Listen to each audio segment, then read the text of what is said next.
Hey everyone! Today, we're going to give you all the info you need to jump right into ranked games as the newest champion for the mid lane, Qiyana.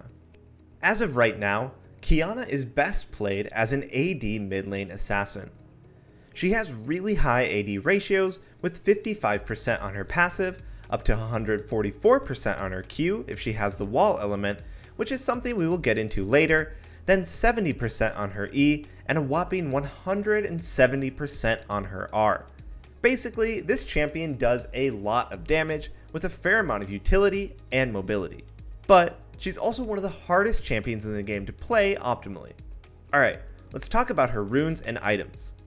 As of right now, we believe the best rune for her is electrocute, which makes sense since she's an assassin.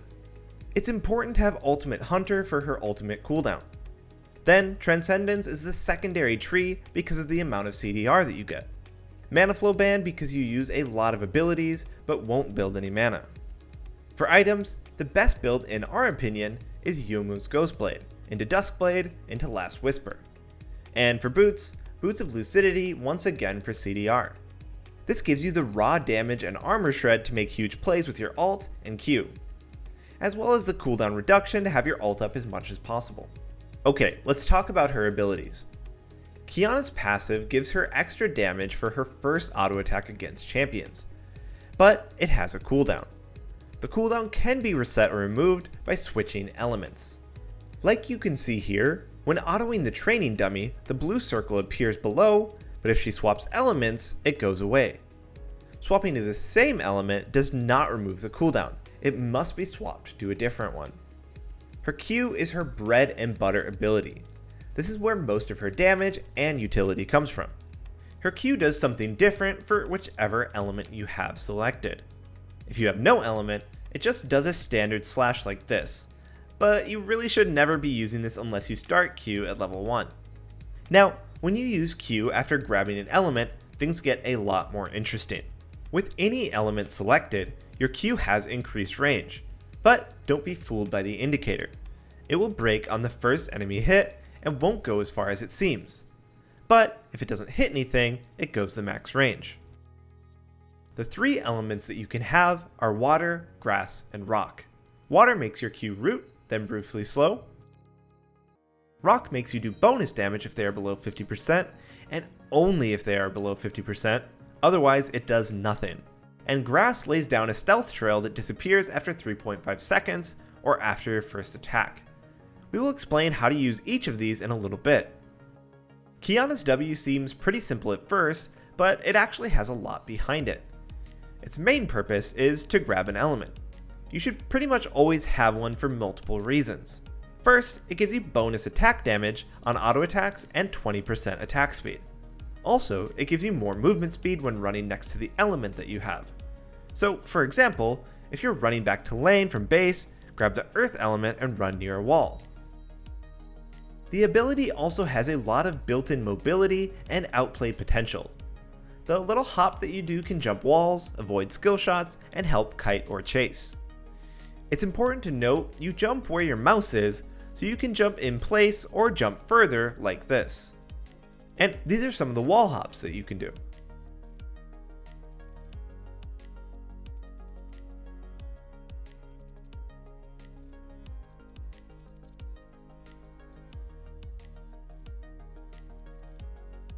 Alright, and her E is the simplest of her abilities, and it works a lot like Fizz Q. You dash a fixed distance and do damage, meaning you always dash the same distance no matter how close or far you are away from your target. So it can be used as an escape or a nice gap closer.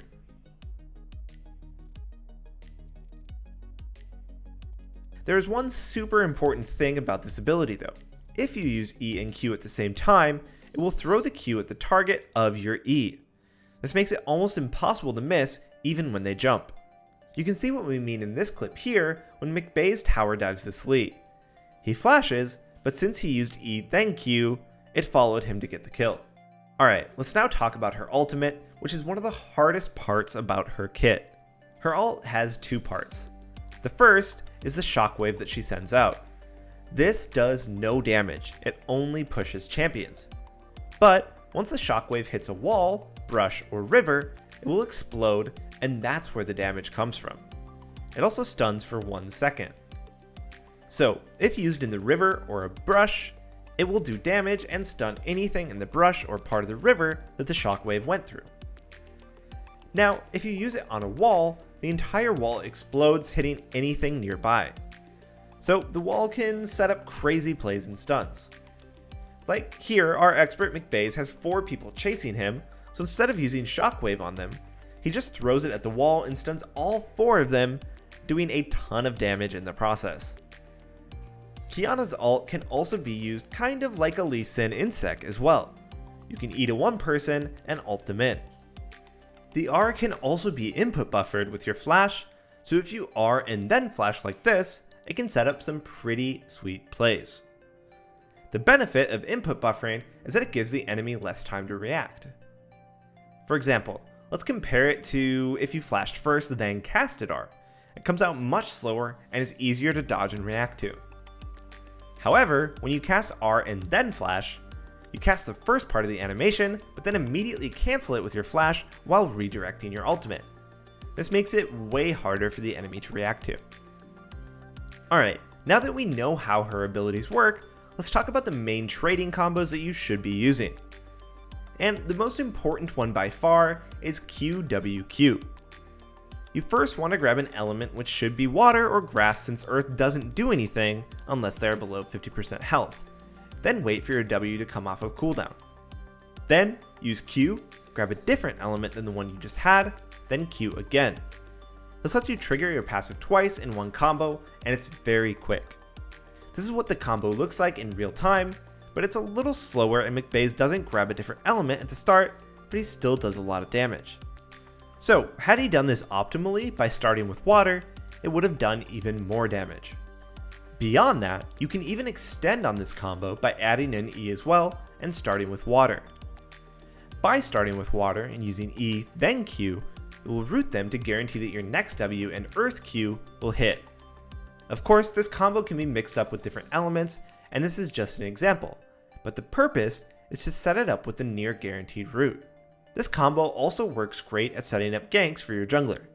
Then, you can also use the QWQ from range if looking for some poke. When it comes to dueling, your high mobility and low cooldowns are crucial to dodging skill shots and kiting. In this clip, McBaze is coming back from a roam top lane, and the enemy Yasuo is trying to cheese him on the way back. First, he's going to grab the grass element and hit him with an auto for his passive, then use Q to drop the stealth path, and wait for his Q and W to come up again, and it helps him dodge Yasuo Q. This is why the grass element will be your most used element. It makes you very slippery and tough to track down. Then, as Yasuo Q is coming back up, he uses W to jump to the side and dodge his next Q. Then, he chases him down for the kill, using W to just constantly chase.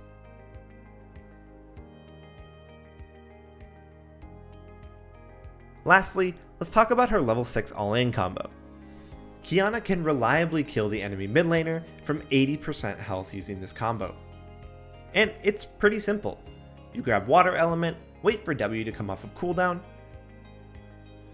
then E, Q, ult into the wall, W to grab earth, and Q to finish the kill. Now, let's focus on teamfighting for a second. As with most assassins, teamfighting with Qiyana can be tricky. You are an assassin, so your job is to kill high priority targets. But the great thing about Qiyana is that she also has the chase and wombo combo to do massive damage with her ult. Like the clip we showed you early when Qiyana stunned 4 people, if she was building properly that game, it would do massive damage. But most of the time, you will want to be spamming your grass element to stay hidden and untargetable. In this clip, we have challenger player Hillside Boys showing how hard it can actually be to lock down Qiyana and how much burst she can do. He uses his grass element Q every time it's up to constantly poke and kite around without being targetable. Then, when Elise gets close to the wall, he ults her and grabs earth element to do bonus damage because she's below 50% health, which finishes her off. Then, he can use the grass element again to get away. And if we watch it again from the enemy POV, you can see just how difficult it is to kill her.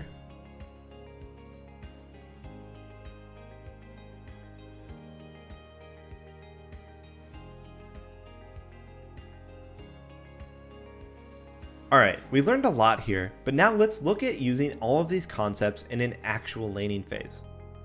In this game, midbeast is playing Qiyana versus Yasuo. At the start of the lane, he's just looking for Q poke, since, remember, even though he's not level 2 to grab an element, his Q still does the same damage unless they are below 50% health, and he's using the earth element. Basically, it still does poke damage for level 1 poke. And then when they both hit level 2, Yasuo tries to trade with him, so he grabs grass element with W to trade back and disengage. If we pause here, notice how the wave is now pushing back to midbeast. This is because Qiyana is an AD burst assassin versus Yasuo, who does well in extended trades. This means that most of the time, Qiyana wants the wave closer to her tower. Since he got to lane late, midbeast pushed the first 2 waves, then let it push back to him on the third. Now, the lane is in a better spot for him to set up burst trades. Anyway, in the next few seconds, you can see how to put mobility from W to use. He walks up to Yasuo, and once in range of his Q, he uses W to the side to bait it out and grab the element. Then, when he tries to EQ, midbeast trades by using an auto and Q. Don't be afraid to throw out your Q like this, as the cooldown on W and Q is pretty short. Then, midbeast hits level 3, which is when Qiyana's kill pressure goes way up. Like most melee champs, level 3 is a big power spike as they gain access to all their mobility. So now that he's 3, he's going to grab water element to set up for a big trade. As Yasuo goes for this last hit, he hits him with Q, then dodges his tornado, and engages with E, using ignite to get him below 50% health, which lets him use his earth element Q and one more auto before flashing away. Then, after killing him and coming back to lane, you can really see how hard this champion can snowball. midbeast goes all in right away, using EQWQ combo to basically one-shot him. If you pay attention to how he uses W, he uses it to continue chasing as a gap closer so he can still use his autos. The little jump from her W is really important to kite or chase properly like this. Then, as he starts shoving in the wave to crash on the tower so he can reset, Lee cues him over the wall. Whenever someone has less than 50% health like this, it's really easy kills because you can use your earth element twice with QWQ. This guy was low enough that he only needed to auto him twice, then EQ at the same time, which made his Q target him after he flashed. And then one last thing to close out the lane, Qiyana uses Q to pop Yasuo's passive shield, then grabs earth element and ults him into the wall, dashing onto him and using earth Q. His Phantom Dancer saved him from being one shot, so he flashed out of tower range, then used W and Q again to finish him off. Alright, that's going to bring us to the end of this video. We hope this helps you, but remember, it's still going to take practice as Qiyana is a very difficult champion to master. Anyway, let us know if you like this style of video, and as always, thanks for watching.